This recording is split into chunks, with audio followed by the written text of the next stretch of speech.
What's going on, guys? Welcome back to the Game Time Discussions episode. My name is Cameron Selby. We're going to be breaking down the Week 7 NFL DraftKings main slate. Very exciting stuff. Prices are just kind of coming right together. It's becoming a spot where you just kind of try to take all the balance lines you can. There's a big name important that is coming back this week off suspension that we'll be discussing, but he is going to be coming with some healthy ownership. So a lot of guys that are going to be in and out of lineups, and I don't really know how to attack it yet. So we are going to be looking through it, see how it goes, but please leave a like. Comment, subscribe if you haven't already. Let us know how your showdown went in the comments. Let us know how you are approaching this weekend slate. Check out our power rankings video. Check out Dusty's recap of last week's college football season and what is to come tomorrow and beyond for the rest of the season. Exciting stuff. It is fall. I love it. Can't wait. It's the best time of the season. And let's just go ahead and get right into it. So kicking it off before we get into this 10-gamer, because of another week of buys, overseas game, doubleheader on Monday night, let's get into some high totals regarding this slate. Not even a contest of who the highest and most prioritized game is, and that's Washington and Dallas. 5. Highest total on the slate by far. Highest total, I think, of the season.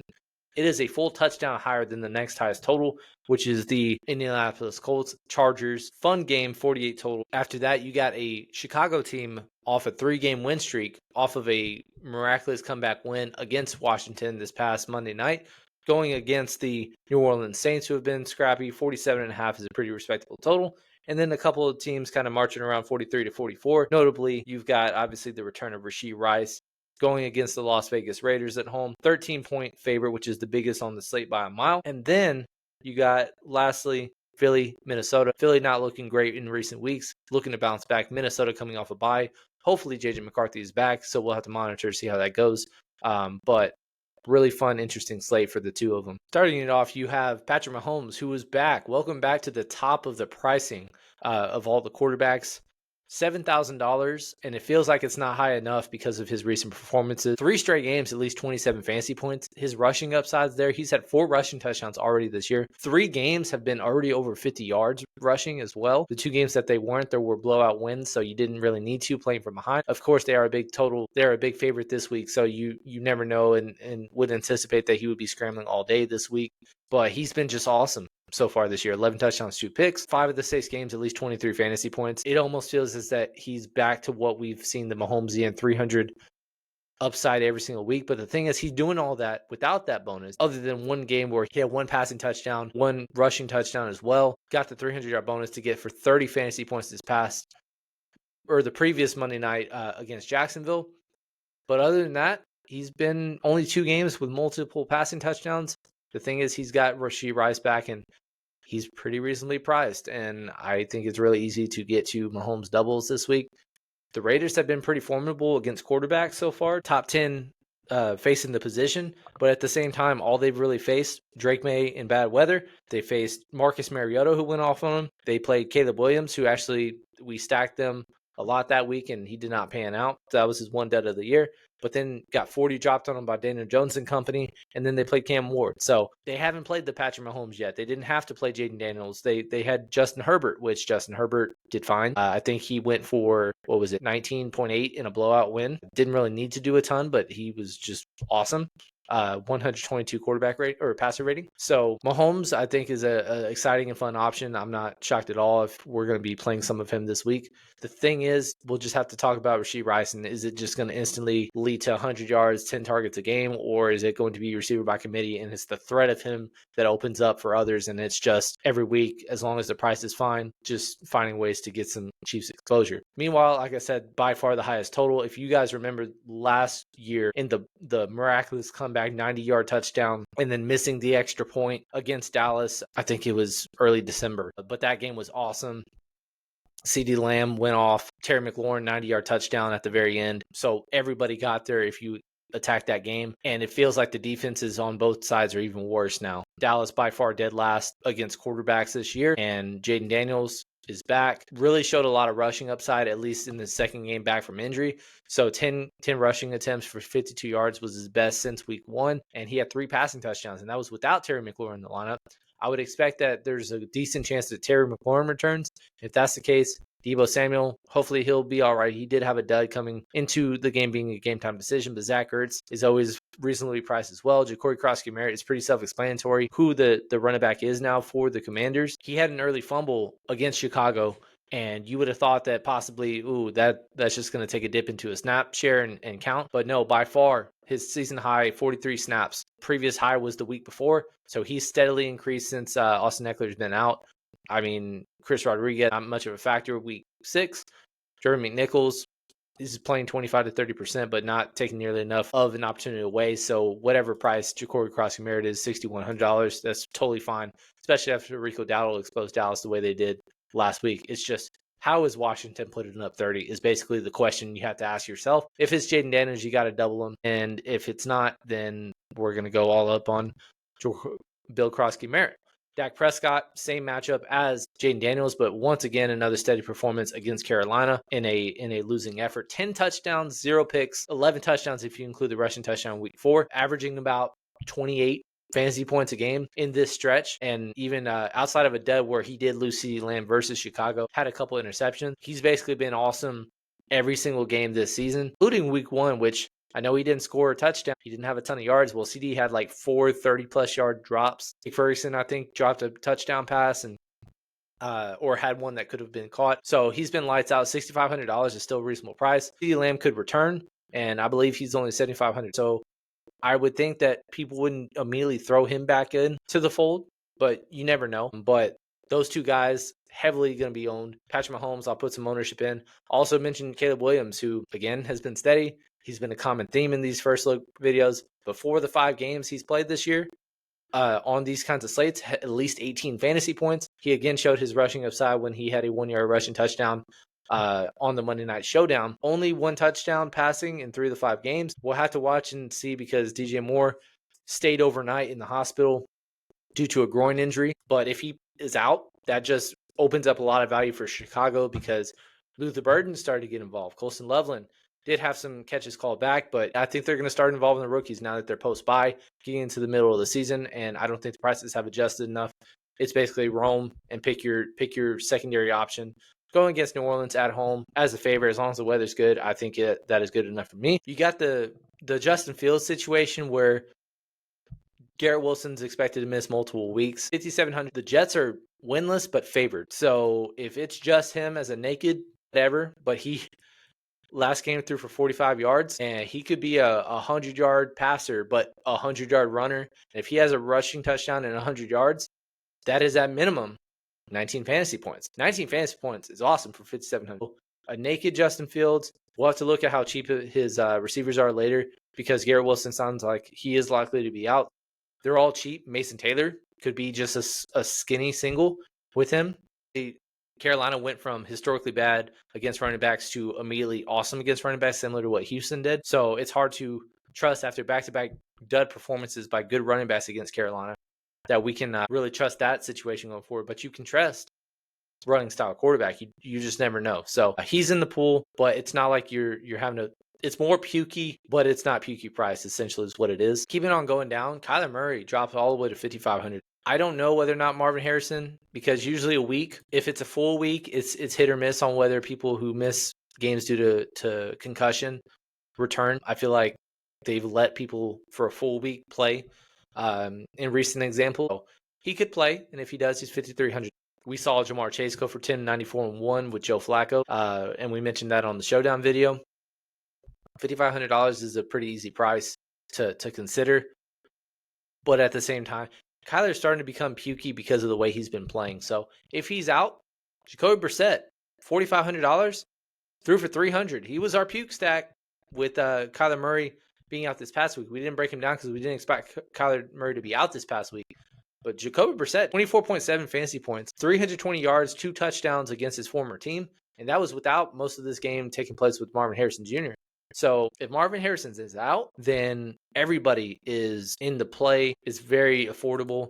I really like the price point. I'm surprised that they didn't jump him up to above 5,000, not only because of that performance, but you just never know with Kyler and what will take place and if it's going to be a multi-week injury, especially when they have a week 8 bye. 1 week before, maybe they just hold him out, similar to Marvin Harrison in that regard.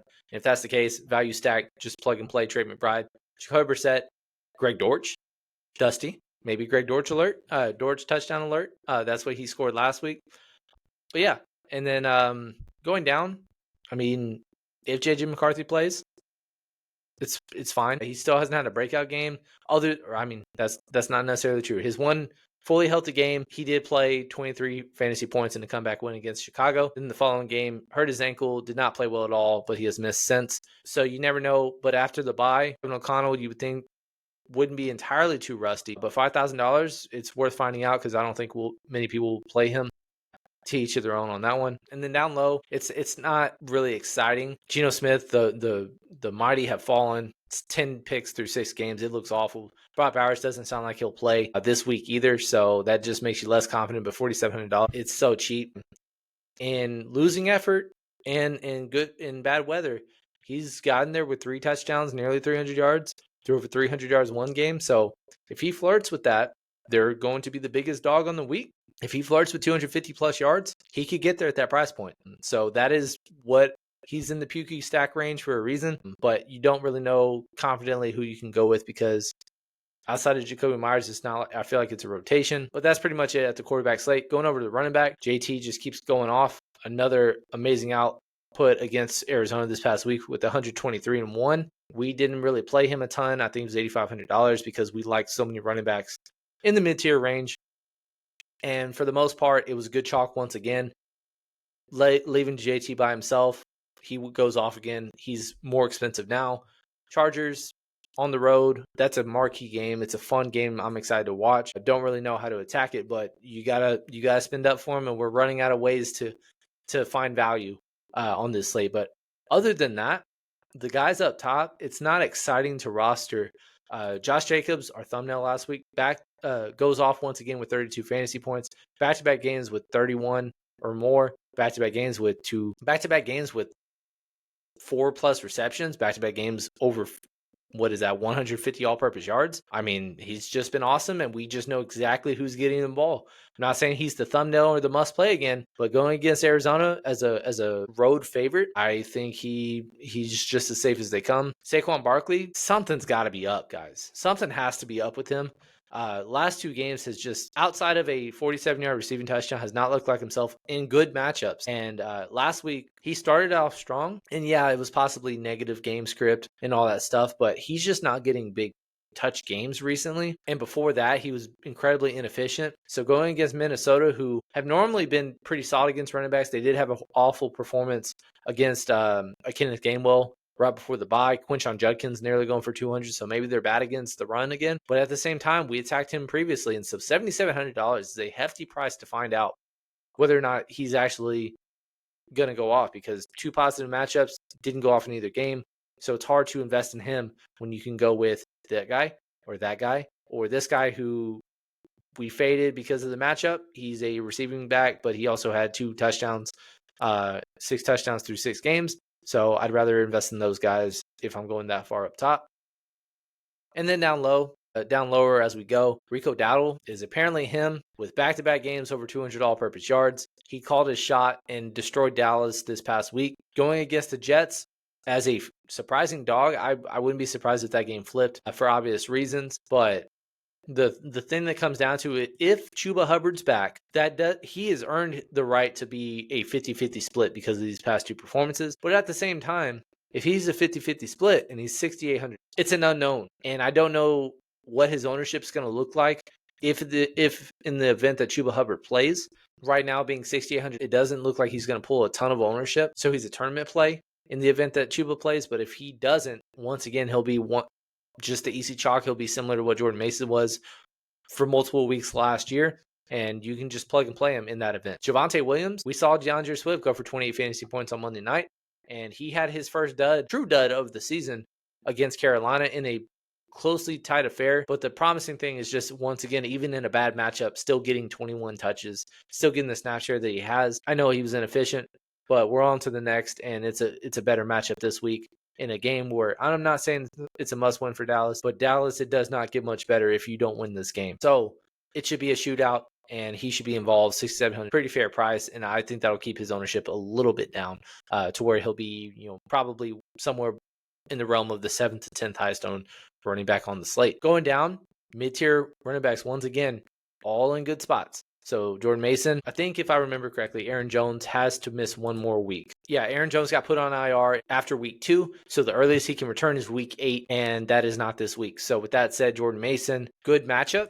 off a bye. The thing is, he's been fine. He hasn't been great outside of the 2 touchdown effort against Cincinnati, and that was in limited snaps because of the blowout. So you would like to see him have more touches because the guys next to him, we know will get the 20 touch opportunity or upside. Miami is looking so bad that you just plug and play the starting running back against them. Quinshawn had an awful game against Pittsburgh. There's no denying that. And it was frustrating because I did make the decision. Probably my worst call of the year, but my only true bad call of week 6, because it was a pretty profitable week for us at GTD, was I made the decision that either Rico or Rachaad White were bad chalk. So I'm going to fade one or the other.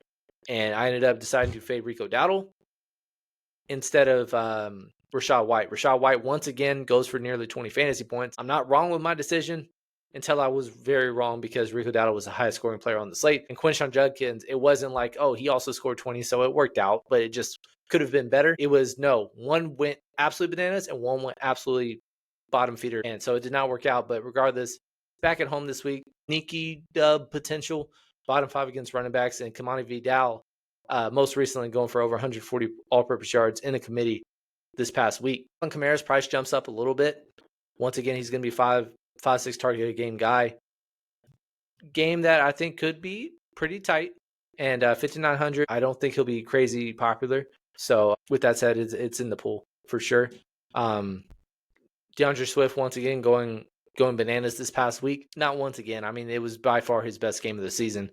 His one good game, he had inefficient 60 yards, and he just happened to score a touchdown to get to 16 points.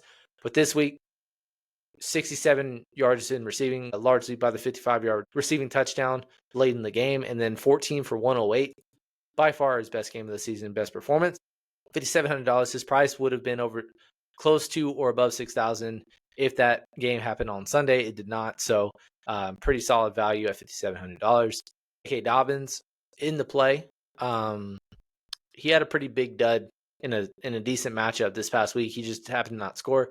I think he's going to be kind of a David Montgomery-ish play going forward, to where R.J. Harvey at some point is going to become a 50-50 split, and it's just whether or not J.K. Dobbins is going to score a touchdown. I think that'll cap his upside. I don't know if we've gotten to the point where we can just truly write him off, but it's just worth noting. Kamani Vidal just noted 138 all-purpose yards and a touchdown this past week in his first game without Omar and Hampton.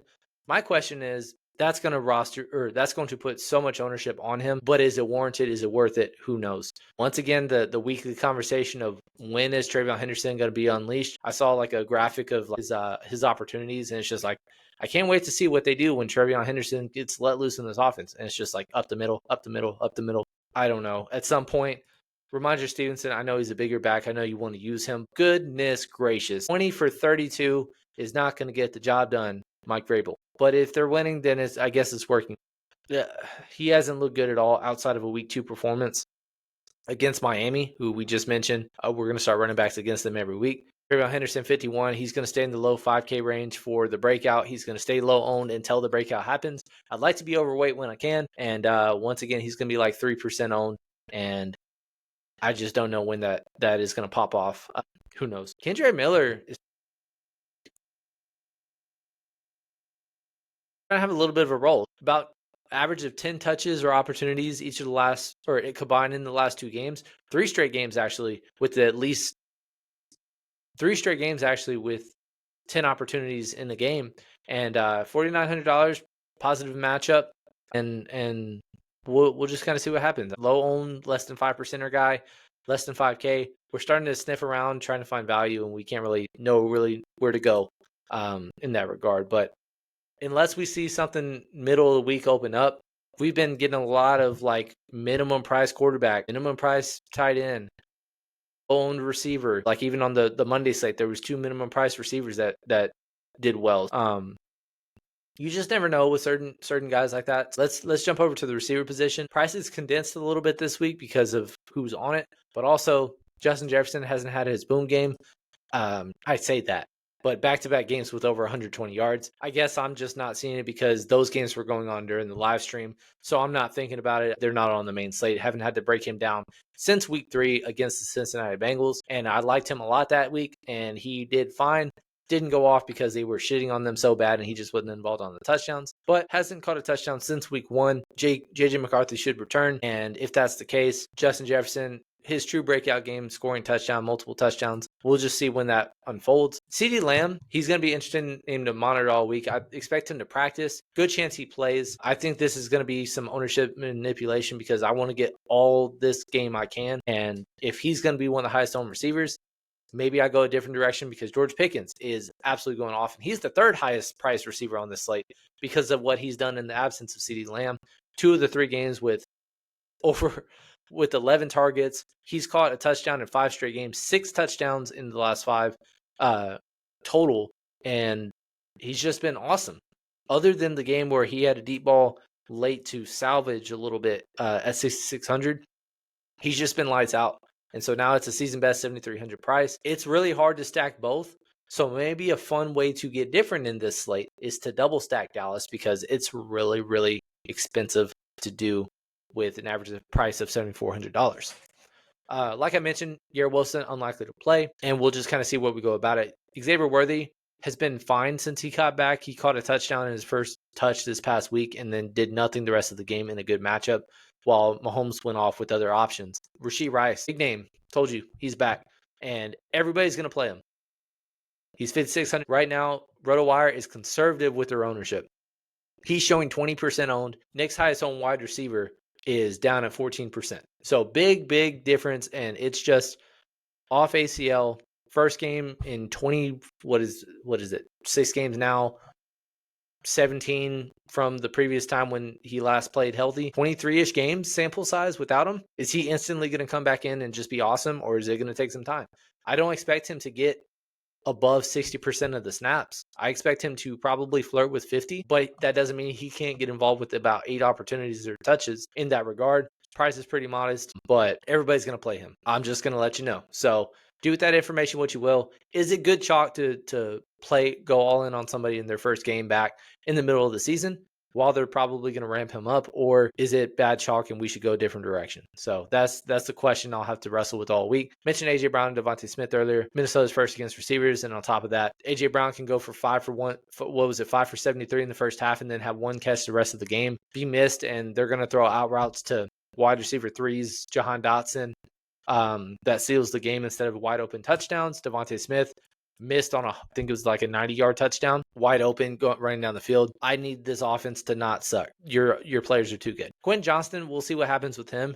He was limited in practice all week and was kind of a surprising, unlikely to play alert on Saturday night, which opened up Labanconkey, which we jabbed him in, and he ended up getting exactly to that 100-yard bonus in his first breakout game of the season, whereas Keenan Allen did not bode well. So if Johnston's out, once again, Labanconkey, who's jumped back up to $6,000. Like I said, the second highest total on the slate. Modestly priced. Everybody in this mid-K range, great matchups between 5,600 and up, other than the Philly receivers.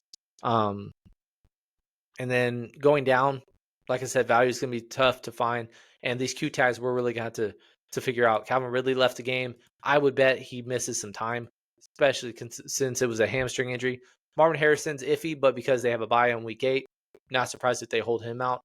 DJ Moore, they said he's day-to-day, but being hospitalized, it's hard to just be like, oh yeah, he's going to be fine for next week. Worth mentioning because if he is not playing, Luther Burden, $4,300, it sounded like they wanted to get him more involved coming out the bye. Share-wise, you wouldn't have believed it because it actually took a dip down to 23% or 15 snaps. But on those 15 snaps, he had 4 targets, mostly led by a 37-yard reception to keep them in the game. So $4,300, if DJ Moore's out, his snap count is probably going to double. And if you don't like that, don't trust that. Olamide Zaccheaus, 84% of the snaps this past week. They want to keep him in the game. Is what it is. He's probably below 4,000 somewhere. Then these other guys, Troy Franklin's playing consistently the second most snaps on the team, but since week 2, when we played him as a tournament play, has not really had a great game. This past week against the Jets, he basically did me dirty on a goblin where he had 19 and a half receiving yards had 19 in the first half, and then he did not touch the ball the rest of the game. So I know he fumbled early, but that wasn't the reason. It was a weird game, gross game. $3,900 though against the New York Giants. Very susceptible to receivers, second worst against the position this year. So it's worth noting. If the event that Marvin Harrison misses, whether it's Kyler Murray or whether it is Jacoby Brissett, Jeremy McBride, too cheap, 5,700 good matchup. Bottom 5 against tight ends is the Green Bay Packers. And then you've got all the way down here at the bottom, below all these minimum price running backs, you've got Michael Wilson, who played 75% of the snaps this past week, 4 for 44. Pretty solid for a guy that's below 4K. Greg Dortch getting into the end zone, 3 catches, 9 yards, and a score. And then playing 44% of the snaps after playing 7 the week before. And Zay Jones, 3,500. All 3 receivers for Arizona that will play. All in the all below 4K, and all of them had their opportunities and moments, which each of them going above 8 fantasy points. So all in the pool, fun, worth monitoring, mentioning, but that's like a wait and see for all those guys. But yeah, let's go ahead and jump into some lines. We'll scroll through the defense real quick. Uncheck Arizona. Again, we love punting defense down low. Last week was kind of give and take, but it's not like last week was finally a week where there wasn't a ton of just elite defensive plays. So you didn't necessarily need the big defense to absolutely make it work. Raiders for 2,000 is not bad. I know Kansas City is scary. I know this -4 is scary. This -1 is scary. But I remember, I don't know if it's 2 straight years that they've gone into Kansas City knockout, but they definitely did a couple seasons ago. I think last year was the one where they had a chance. They missed it. People wanted to make a controversy out of something, and Kansas City made a game-winning field goal. $2,000, $2,000. Arizona has been pretty good defensively, and I actually think that might be a better one. Being at home, at least 5 fantasy points in the first 5 games of the season. Last week against Indy, they got a takeaway. They got 1 sack, but allowed 31 fantasy points. So because of that bonus, didn't really get there. But $2,100 just feels a little cheap against Green Bay, I will say. Giants looking better in recent weeks. They did give up 26 points against the Saints, but shut down Philly. They shut down the Chargers. So $2,200 against Denver. Denver sometimes inconsistent. Tennessee, they're awful, but at least from a fantasy perspective, like they're somewhat stacking, getting takeaways. They've had 2 games where they've had at least 3. Multi-sack game in 3 straight. Mix and match. That's all I'll say. Carolina are road dogs, but it's going against the Jets without Garrett Wilson. And they've been shutting down running backs. So $2,500 as who I think rightfully should be the favorite. That's crazy to me. So just plug and play. Up top, the Chiefs defense has been good, but they're not really creating like a ton of big moments and plays, and they're susceptible to giving up above 20. So they are playing the league leader in picks, though. We'll say that. Denver has been awesome as a defense. Haven't gotten 4 of the 6 games, have not had a takeaway, but last week, 9 sacks. The week before, 6 sacks. 3 straight games below 20 points. Less than 10 points in 2 of them. They actually had negative 10 pass yards allowed last week. Negative 10 pass yards. Negative 10. That's crazy in 2025 that's a thing. So $3,500 at home against a rookie quarterback. You're totally fine. Cam Ward against the Patriots. Defense, they need to create some more sacks, I would say. But they're in the pool. I mean, defense, you can go kind of every which way this week. There's options down low. There's options up top. But there's nobody you really got to force in, I will say. But let's start off. Let's go with Arizona. I think Arizona too cheap, 21. I think they should be closer to 25 or 26. So you get a couple hundred salary saver. And I'm going to start off with I'm going to do a Dallas build, and then I'm going to do a Washington build because that game, I want all the smoke with that game. So I'm going to start off because I think it'll be fun to try to find out how to make this work. But going double expensive receiver, 2 of the top 3 highest priced receivers in CeeDee Lamb and George Pickens. I feel like I don't really know how people are going to view and operate with this team. Dallas, awful against running backs. They're awful against receivers. What do? Do you play a receiver where they're 32nd against receivers? Or do you play the running back? They're 30th against running backs, most recently allowing Rico Dowdle to be a millionaire maker allowing Rico Dowdle to be in the millionaire maker lineup. So flip a coin. I don't know. Maybe let's see what Zach Ertz is. Zach Ertz all the way down. He's caught a touchdown once again. 16 points this past week, 3 touchdowns so far in 6 games. I think it's let's see. Let's look at Terry's status. Has a chance to return to action against Cowboys. I don't know if I want to go both CD and Terry in a possible re-risk injury. But it's worth noting Terry's only 5,800. That's pretty reasonable. Let's say Bill Krosky Merritt, though, $6,100. And we'll see what else we can do to make this lineup work. Going down here, tight end wise, Bauer's not expected to return this week. Michael Mayer called him out last week for $3,100. I was like, the price point's way too cheap. And it ended up working out very, very smoothly. 5 for 50 and a score. 92% of the snaps. 92% of the snaps. 7 targets, 5 for 50 and a score. Brock Bowers doesn't play. That's pretty easy to do a bring back for a pretty high, what I would say high-owned Kansas City team. Let's fit in Rashee Rice for shits and giggles.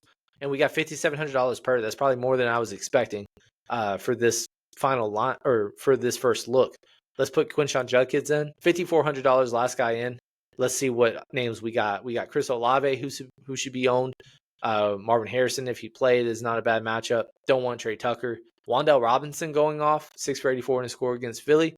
Much worse matchup, but again, Denver's better, much better against outside receivers than they are against the slot. Tyler Warren keeps on going off. Honestly, there's a big gap in this low 5K, high 4K range where there's just not much really standing out. I will say Matthew Golden starting to get more and more looks and opportunities. He's had 7 opportunities in each of the last 2 games. He has not scored a touchdown yet, but it is against Arizona. I know I did say Arizona as a defense, but if you went down to him as the last guy in, you are able to afford up to $2,800. Whether that's Minnesota, whether that's Dallas. Don't even pretend I just said that.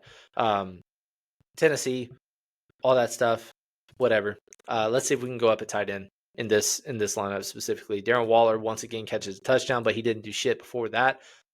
Henry only goes off if you don't play him. That last week was the first game that he had a dud when I did not play him at all.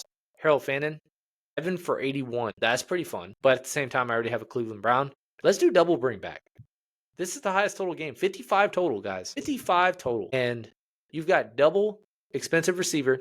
You've got Dallas quarterback. You've got the bringbacks of tight end and running back. 400 remainder.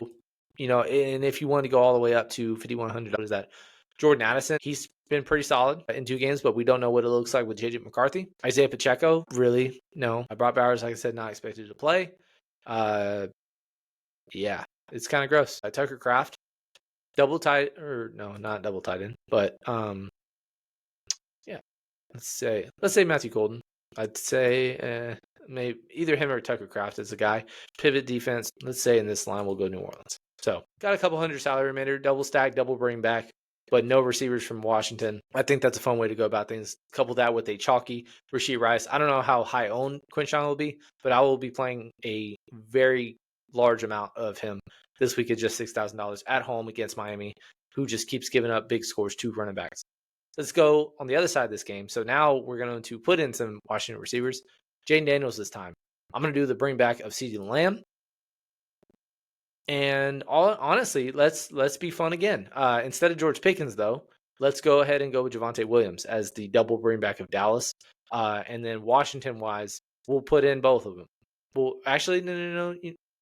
Once again, I don't know if I wanted to go both CeeDee Lamb and Terry McLaurin in first game back. I think probably if I do a Jaden Daniels, I might go either running back receiver tight end. But $5,800 is fun, though. Let's see what happens.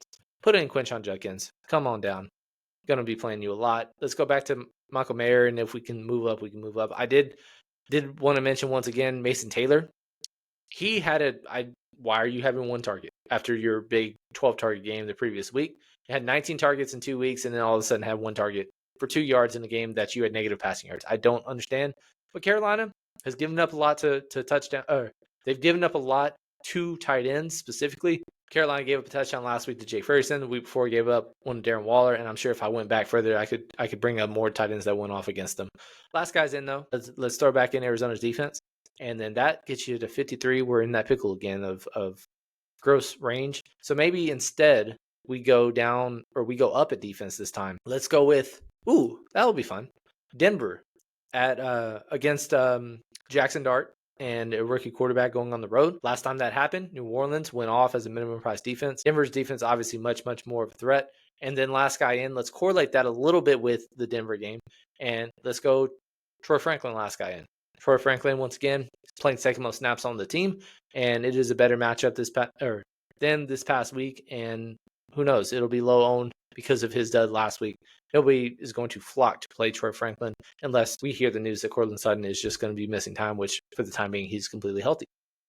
So that's fun. And if you wanted to pivot instead of doing this, you could go up to, let's say we go up to Zach Ertz instead as the double. I'm on receiver. Go to Zach Ertz as the double. I think he's 38. And then don't have enough for him if you don't go Debo. But if you went Terry instead, that's enough for a Courtland Sutton if you want him. And I don't really want to play him and Franklin together. But you have enough for Rashee Rice right here. And that's enough to afford the most expensive defense if you want to, all the way up at 37. In this line, I'm just going to keep it like that and go from there. That's fun. Next up, let's try and go with a cheaper quarterback. Let's pretend Kyler's out. Let's pretend Marvin Harrison out. Once again, week 8 bye. I'd anticipate with 1 week to go before the bye, at least one or both of them will miss. I think Marvin usually concussions aren't a re-risk injury, so it's just whether or not he's cleared. With Kyler, because it's a foot sprain, if I was their coach, I might just hold him out another week if Jacoby Brissett is able to throw for 300 on him. And on top of that, that opens up some value and it can make some fun in line. So with that said, because of cheap quarterback, I'm going to go with an expensive defense. So let's start with New England against Cam Ward. And then for our double with Jacoby Brissett, because apparently you got to double him, let's go with Trey McBride. Insert Arizona less than 3K receiver. Again, Michael Wilson, 4 for 44, was serviceable. Zay Jones is the cheapest of the bunch. He had the best game overall, 5%. In terms of snap share, Zay Jones also had the most snaps as well. So let's say this is the double. Let's bring it back, though, and let's see what we can do. I think a fun option is going Tucker Kraft and Trey McBride. I'm starting to love doing double tight end. I did that once this past week. I put Tyler Warren and I put Trey McBride in the line in the same game environment. Both of them score touchdowns, and I wind up a happy clam with that specific line. But for this one, let's go ahead and we'll put it Matthew Golden in. No, actually, I'm going to spend all the way up. Let's go to Josh Jacobs. Go back to the well with our last week's thumbnail who went off. Let's say he goes for 3 straight 30-plus point fantasy games. Quinshon Judkins, easy to click, and let's just see what happens with him. After that, we got 6,300 per. We can do some stuff and some damage with this line. Man, what do you want to do? You can do whatever you want. Let's say you put a Dallas receiver in. You're going to bring it back with a Washington player. So that's Ja'Cory Cross-Merritt at 61. They're all in that similar price range. So is Debo, 62. You've got Terry all the way down at 58. I know I said I didn't want to put them both together, but you are able to afford both. Rashee Rice, last guy in. And even if you didn't like Patriots or wanted to get a little better, it's both of them going against rookie quarterbacks. Which one will have the worst game? Drake May again. I'm sorry. Which one will have the worst game? Will it be Jackson Dart against Denver on the road, or will it be Cam Ward against the Patriots, who are riding hot right now? That's really fun. Last build before we get out of here. Let's do a double for Kansas City since Rashee Rice is going to be popular, and I want to just get some Kansas City exposure this week. Travis Kelce, back-to-back strong games. Not a great matchup, but 15 targets the last 2 games and a score. $4,700 is fine. It's not great, though. Xavier Worthy, let's say he's opened up with a big play, and it's just a double with both and figure it out. I'm going to bring it back. Michael Mayer is the easiest one to me in terms of price. It just makes too much sense as a value. Because we go up top at quarterback, we're going to have to go down low at defense. With that said, $6,400, and we get exposure to this game. So once again, we've been clicking a lot of Dallas receiver, but let's say Javonte Williams gets back and going again this week. Quinshon Judkins, come on back down, buddy. And then $6,500. A lot of directions you can go because we haven't really flirted with this type of build yet. Going cheap in other directions. So you've got, let's say, Quentin Johnston doesn't play, 7,000. That's enough for Rico Dowdle in the event that Chuba doesn't play. Rome Odunze finally had a dud game, but it was only because his touchdown was called back this time. Otherwise, he scored in every other game, at least 15 fantasy points in every other game, and he would have gotten to at least 14 had that stood. If you wanted to get some Washington play, I'm going to have to get you guys in the comments to tell me who your favorite Washington guy is because I want some exposure to all of them. But if there's a stand we can take, who's the guy that we're going to pop off? Maybe in this build, we'd go a 3 running back set. and we go with Ja'Cory Cross-Merritt, $6,900 per. That's once again Rome Odunze.